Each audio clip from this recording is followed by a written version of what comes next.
വിശുദ്ധ കുരിശിൻ്റെ അടയാളത്താൽ ഞങ്ങളുടെ ശത്രുക്കളിൽ ഞങ്ങളെ രക്ഷിക്കണമേ. ഞങ്ങളുടെ തമ്പുരാനെ, പിതാവിൻ്റെയും പുത്രൻ്റെയും പരിശുദ്ധാത്മാവിൻ്റെയും നാമത്തിൽ ആമേൻ. ജെറുസലേം രാജാവ് ഹെബ്രോൺ, യാർമൂത്ത്, ലാക്കീഷ്, എഗ്ലോൺ എന്നിവിടങ്ങളിലെ രാജാക്കന്മാർക്ക് ഗിബെയോൻകാർക്കെതിരെ യുദ്ധം ചെയ്യാൻ ആഹ്വാനം ചെയ്തു. ഗിബെയോൻകാരുടെ അപേക്ഷപ്രകാരം ജോഷുവയുടെ യോദ്ധാക്കൾ ആ അമോര്യരെ യുദ്ധം ചെയ്ത് തോൽപ്പിച്ചു. കർത്താവ് ഇസ്രായേൽക്കാർക്ക് അമോര്യരെ ഏൽപ്പിച്ചു കൊടുത്ത ദിവസം ജോഷുവ അവിടത്തോട് പ്രാർത്ഥിച്ചു. അനന്തരം അവർ കേൾക്കെ പറഞ്ഞു: സൂര്യ, നീ ഗിബെയോണിൽ നിശ്ചലമായി നിൽക്കുക. ചന്ദ്ര, നീ അയ്യലോൺ താഴ്വരയിൽ നിൽക്കുക. അവർ ശത്രുക്കളോട് പ്രതികാരം ചെയ്യുന്നതുവരെ സൂര്യൻ നിശ്ചലമായി നിന്നു, ചന്ദ്രൻ അനങ്ങിയതുമില്ല. യാഷാറിൻ്റെ പുസ്തകത്തിൽ ഇത് രേഖപ്പെടുത്തിയിട്ടുണ്ടല്ലോ.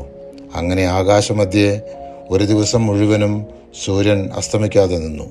കർത്താവ് ഒരു മനുഷ്യൻ്റെ വാക്കുകേട്ട് ഇസ്രായേലിന് വേണ്ടി യുദ്ധം ചെയ്ത ആ ദിവസം പോലെ ഒരു ദിവസം അതിനു മുമ്പും പിൻപും ഉണ്ടായിട്ടില്ല. ജോഷുവ 10-ാം അധ്യായം 12 മുതൽ 14 വരെയുള്ള തിരുവചനങ്ങൾ. അങ്ങനെ ജോഷുവ അമോര്യരുടെ രാജ്യം മുഴുവനും കാദേശ് ബർണിയ മുതൽ ഗാസ വരെയും ഗോഷൻ മുതൽ ഗിബെയോൺ വരെയും ഒറ്റ പടയോട്ടത്തിൽ പിടിച്ചെടുത്തു. എന്തെന്നാൽ ഇസ്രായേലിൻ്റെ ദൈവമായ കർത്താവ് അവർക്ക് വേണ്ടി യുദ്ധം ചെയ്തു.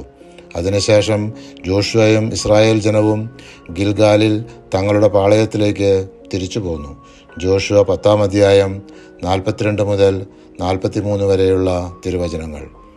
ഹാസോർ രാജാവായ യാബീൻ തൻ്റെ സഖ്യകക്ഷികളായ മാദോൻ, ഷിമ്രോൺ, അഷാഫിൽ, അരാബ, നഫ്തെദാർ, കനാന്യർ, അമോര്യർ, ഹിത്യർ, പെരീസ്യർ, ജബൂസ്യർ, ഹിവ്യർ എന്നിവരെല്ലാം കൂടി സൈന്യസമേതം ഇസ്രായേലിനോട് പടവെട്ടുന്നതിന് ഒരുമിച്ചുകൂടി മെറോ നദി തീരത്ത് താവളമടിച്ചു.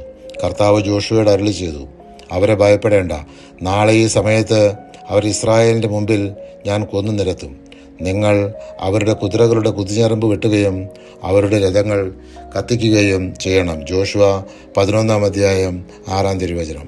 പരിശുദ്ധാത്മാവെ, തിരുവചനത്തിൻ്റെ അനന്തശക്തിയാൽ ആത്മാവിൻ്റെ ബലങ്ങളും ദാനങ്ങളും നൽകി തീഷ്ണതയാൽ ഞങ്ങളെ ജ്വലിപ്പിക്കണമേ. ആമേൻ.